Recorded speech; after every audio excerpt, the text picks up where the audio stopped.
Salary packaging is very important, right?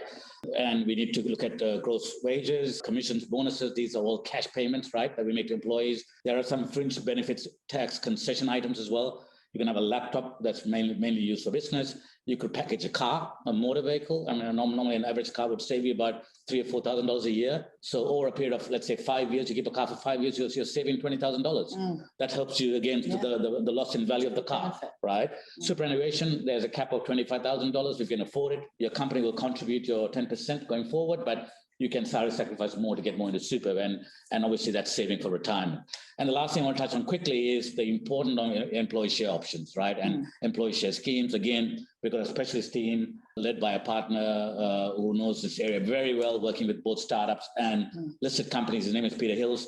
He's very passionate about the area, and that allows startups to attract talent where they can't afford to pay cash, but they give them options in the company. So there's two benefits to this. One is because you can't pay them cash and you don't have the cash, you're a startup. And secondly, it sort of, keeps the employee engaged.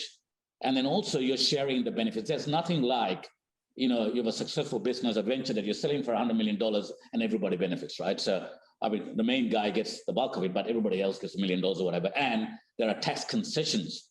The government brought in tax concessions, for early stage companies where effectively you can have that capital gain. So if an employee gets in there and buys some options, is in the business for 5 years, we sell in a listing or a trade sale, he or she gets $1 million and it's tax-free, right? So you have foregone salary along the way. You have sacrificed and you worked hard, and that's what it's like working in a high growth environment. But then you get $1 million check at the end. So it's very effective both for the employer and the employee. So salary packaging is a big area. It's got to be right, because it's also a motivational tool. The last thing you want is to demotivate your people, right? So make sure you get the salary right. So again, complex area. There are people, specialists who do it. And I think it's a very important part. It is part of the business and sits on both sides. So it's very important to get that right.